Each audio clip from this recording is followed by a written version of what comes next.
Anna Wintour and the Met are declaring fashion is literal art this year, and they've invited Beyoncé, Nicole Kidman, and dozens of A-listers to prove it on the red carpet. But here's the thing nobody's talking about.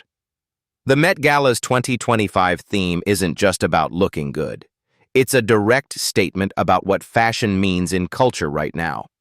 And the guest list reveals who the museum thinks actually matters in that conversation. The internet's already divided on who made the cut and who got left out. The Met Gala happens May 5th, 2025. That's the Metropolitan Museum of Art's annual fundraiser in New York City. It's the biggest night in fashion, the one night where designers get to stop worrying about selling clothes and start making statements. This year, the Costume Institute's curator Andrew Bolton and Vogue's Anna Wintour picked a theme: fashion is art. Sounds simple. It's not. What they're saying is that fashion deserves to sit in the same room as paintings, sculptures, and everything else we call high art. Beyoncé's going, Nicole Kidman's going. The usual suspects from Hollywood and the fashion world are confirmed. But the real story is what this theme means for the moment we're in. Fashion has been fighting for legitimacy in the art world for decades. Museums treat haute couture differently than they treat paintings. There's gatekeeping. There's snobbery. Wintour and Bolton are saying, not anymore. The dress code itself is the statement. Guests aren't being told what to wear. They're being told to make fashion that proves it's art. That's a massive difference. It puts the pressure on every single person walking that red carpet to justify why their fit matters culturally. It's not enough to be expensive. It's not enough to be from a luxury brand. It has to mean something. Here's what's wild. The Met Gala costs $75,000 per ticket. That's the baseline. Some guests pay more. And this year, with the Fashion is Art theme, you've got celebrities and influencers who might show up in literal museum-quality pieces. Haute couture that costs six figures. We're talking about nights where the fashion budget alone exceeds most people's annual income.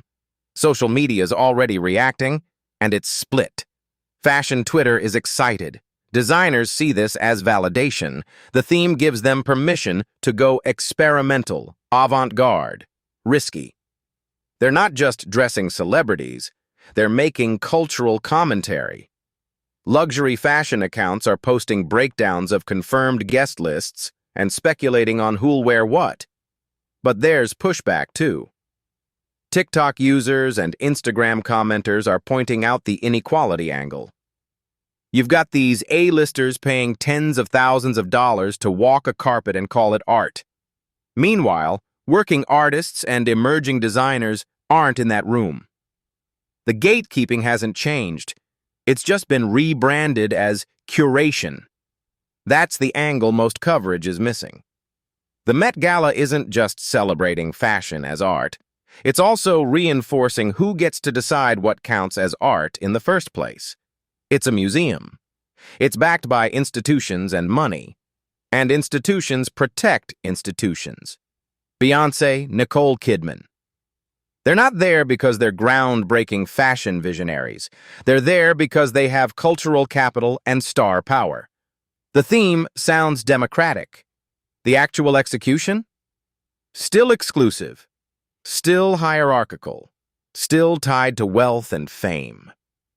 What's interesting is that Andrew Bolton has curated the Costume Institute for years, and he's never shied away from fashion criticism. But even his exhibitions happen inside the Met. They happen inside the institution. The question is whether declaring fashion is art actually changes anything structural, or if it's just good PR. Anna Wintour is the editor-in-chief of Vogue, the publication that literally shapes global fashion discourse. Her approval matters. Andrew Bolton's position as curator of the Costume Institute at the Met gives him museum-level authority over what's considered significant fashion. When they align on a theme, it ripples through the entire industry. The confirmed guest list includes Beyoncé, Nicole Kidman, and other names we'll likely find out in the coming weeks. The Met Gala's website confirms the date as May 5th, 2025. The $75,000 ticket price is publicly documented. The theme itself, fashion is art, is the official statement, making it clear this is about elevation and legitimacy, not just entertainment. Here's the take. The Met Gala's fashion is art theme is a smart marketing move that doesn't actually challenge the gatekeeping. It just reframes it. Fashion has always been art.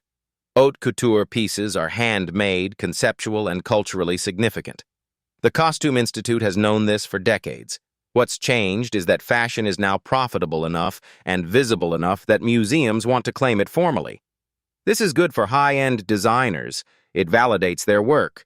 It's not good for fashion democracy or for emerging artists who don't have celebrity connections. The theme creates a false equivalence too. By saying fashion is art, the Met is suggesting that all fashion on that red carpet is equally artistic. It's not. Some of it will be genius. Some of it will be expensive costumes worn by famous people. The real story isn't whether fashion is art. It's whether institutions like the Met are willing to democratize who gets to make it. This year's gala will have stunning visuals. The internet will celebrate the best looks. But the underlying structure, wealthy people, exclusive access, museum authority, stays exactly the same. The Met Gala drops May 5th, and we're going to break down every major look and what it actually says about fashion right now. But before that, we're covering the emergence of AI-generated fashion and whether that changes this entire conversation. Because if museums are fighting over whether fashion is art, they're about to have a much bigger problem. Subscribe so you don't miss it.